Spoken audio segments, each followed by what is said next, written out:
Praise the lord. ప్రియమైన సహోదరులందరికీ mirror of Christ తరపు నుంచి శుభాలు. ప్రియమైనటువంటి వారులారా, మీరందరూ బాగున్నారని విశ్వసిస్తూ ఉన్నామండి. ప్రతిరోజు డైలీ వాగ్దానాన్ని మీరు వింటున్నారు, బలపడుతున్నారని నమ్ముతున్నాం. ముఖ్యంగా ఈ పరిచర్యను ప్రోత్సహించడానికి మీ వంతుగా సహకారులుగా ముందుకు రావాల్సిన బాధ్యత మీపై ఉన్నదని తెలియపరుస్తున్నాం. అలాగే ఈ యొక్క వీడియోలను చూడడమే కాదండి, షేర్ చేయండి. షేర్ చేయడం ద్వారా ఈ యొక్క పరిచర్య ఇంకా ముందుకు వెళుతుంది. మరి ఈరోజు దేవుడు మనతో మాట్లాడుతున్న బలమైన మాటలను బట్టి బలపరచబడదాం. దేవుడు అద్భుతమైన మాటలు మనతో మాట్లాడడానికి ఇష్టపడుతూ ఉన్నారు. 2వ పేతురు గ్రంథము 2వ అధ్యాయము 21వ వచనము. వారి నీతి మార్గమును అనుభవపూర్వకముగా తెలుసుకొని తమకు అప్పగించబడిన పరిశుద్ధమైన ఆజ్ఞ నుండి తొలగిపోవుట కంటే ఆ మార్గము అనుభవపూర్వకముగా తెలియక యుండుటయే వారికి మేలు.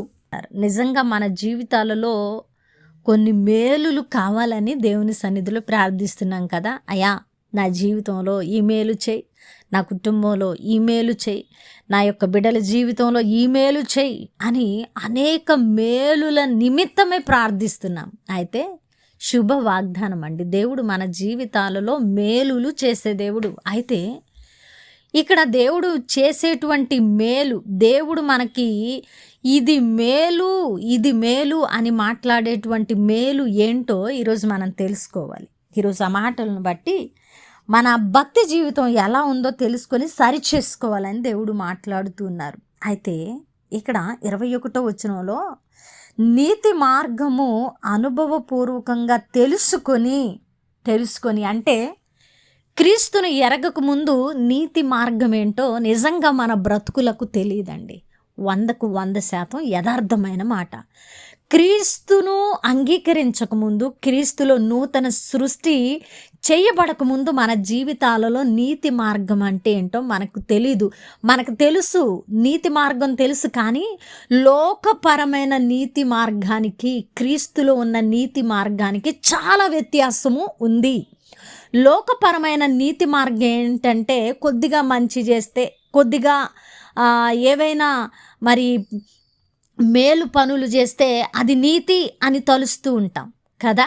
కానీ క్రీస్తు నీతికి, లోకపరమైన నీతికి 100% వ్యత్యాసం ఉన్నదనే వాస్తవాన్ని మొదటిగా మనం గ్రహించాలి. అయితే నీతి మార్గాన్ని అనుభవపూర్వకంగా తెలుసుకొని అంటే క్రీస్తు అంటే ఏంటి, క్రీస్తులో ఏ నీతి ఉంది, క్రీస్తు మార్గం ఎలాంటిది, క్రీస్తు మార్గం ఎంత పరిశుద్ధతతో ఉన్నది, క్రీస్తు మార్గంలోకి వచ్చిన తర్వాత ఎలా తగ్గించుకోవాలి, ఎలా నీతిగా బ్రతకాలి, ఎలా యథార్థంగా బ్రతకాలనే వాస్తవాన్ని అనేటువంటి వాస్తవాన్ని అనుభవపూర్వకంగా తెలుసుకొని అనుభవించి, ప్రియ దేవుని బిడ్డ, అనుభవించి అంటే క్రీస్తులోకి రాకముందు నీ బ్రతుకు ఎలా ఉన్నా, క్రీస్తులోకి వచ్చిన తర్వాత, నూతన సృష్టి చేయబడిన తర్వాత ఎలా బ్రతకాలో తెలుసుకొని కొన్ని రోజులు బ్రతికి ఒకవేళ భ్రష్టుడిగా మరలా లోకానికి తిరిగిన వ్యక్తివి నువ్వైతే దేవుడు ఈరోజు నీతో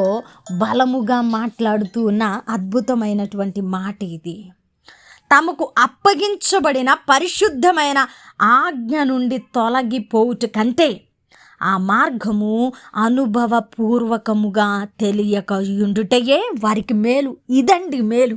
ఈరోజు దేవుడు, ప్రియమైన బిడ్డ, నువ్వు నన్ను తెలుసుకోక ముందు నీ బ్రతుకు ఎలా ఉంది, నన్ను తెలుసుకొని అనుభవపూర్వకంగా కొన్ని రోజులు మంచిగా ఉండి మరల లోకానికి అప్పగించబడ్డావు కదా, నీకు ఈ మార్గము తెలియకోకుండా ఉండడమే మేలై ఉండేది. కానీ నువ్వు తెలుసుకొని నీతి మార్గాన్ని నుంచి నువ్వు తప్పిపోయావు.